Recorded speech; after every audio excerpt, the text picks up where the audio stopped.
La situation a évolué. Aujourd'hui, plus personne n'est épargné. Militaires, policiers, douaniers, tous sont victimes de cette violence aveugle et lucrative pour Patrice Talon. Les terroristes trouvent refuge dans nos parcs lorsque leur sécurité est menacée au Niger ou au Burkina Faso. Ils viennent s'installer au cœur de nos territoires, dans les parcs W et Pandjari. Là, ils mangent, boivent, se ravitaillent par hélico et se réorganisent. Ils s'approvisionnent aussi en carburant et en vivres au Nigeria, transitent par le Bénin et repartent frapper ailleurs. Tout cela sous le regard bienveillant du ONG, African Pact Network, et avec la complicité de notre propre gouvernement. Si vous demandez à Patrice Talon s'il connaît la position exacte des terroristes, il vous dira oui. Il les connaît. Il sait où ils sont et qu'ils sont protégés par APN. Il sait aussi que les Français ont des informations et nourrissent ce fléau. Mais aux forces de défense et de sécurité, la réponse est non. Nous, les vrais acteurs de la lutte, ne savons rien. Depuis l'installation de APN, le Bénin est devenu une plaque tournante pour le terrorisme, un territoire de transit et de repos pour ces groupes. Ils frappent nos positions lorsque cela leur enchante. Les policiers et les militaires sont empêchés d'intervenir, de pourchasser même un petit délinquant au-delà des limites des parcs, sous peine d'être sommé et neutralisé au besoin. L'APN a aussi ses propres armes légères comme lourdes et est devenue une force parallèle, opérant dans ce que j'appellerais la République privée W Pandjari d'un seul homme, Patrice Talon. Tout ce que nous, militaires et policiers, savons faire, c'est de tourner autour du parc, installer des points fixes, miradors et quelques bases isolées aux périphéries et attendre que la mort vienne nous surprendre.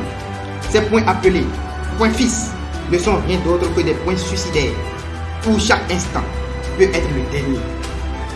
Vous y attendez patiemment la mort, car une balle peut siffler à tout moment. Venant de nulle part, la mort au début de chaque rivière. Les points de passage sont des cibles privilégiés. C'est là que passent les armes, les munitions, du carburant, les motos, le commerce illicite.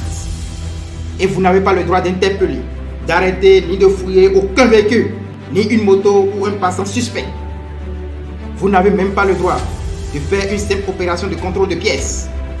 J'y ai passé des jours et des nuits sur ces points suicidaires.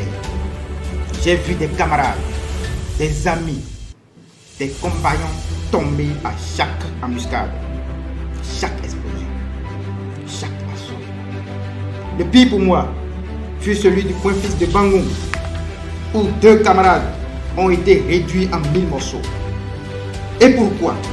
Pour veiller sur un territoire devenu inaccessible. Un territoire où l'État béninois n'a plus de pouvoir et où se trouve le paradis des terroristes.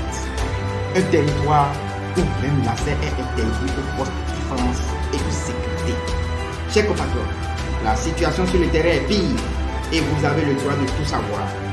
J'ai passé environ 2 ans au front, sur des positions difficiles et stratégiques, comme Angaradi, qui a subi plusieurs attaques, Gungun, Bangoum, Bogo-Bogo, Monsé, Lafia, Karimama, etc. Et les 2 points triples, encore plus dangereux. Le premier, Bénin, Niger, Nigeria. Précisément à Iloua. Là-bas, avec mes hommes, nous avons tenu la ligne contre des attaques de Boko Haram et d'autres groupes armés. Le deuxième point triple, Bénin, Burkina Faso, Niger.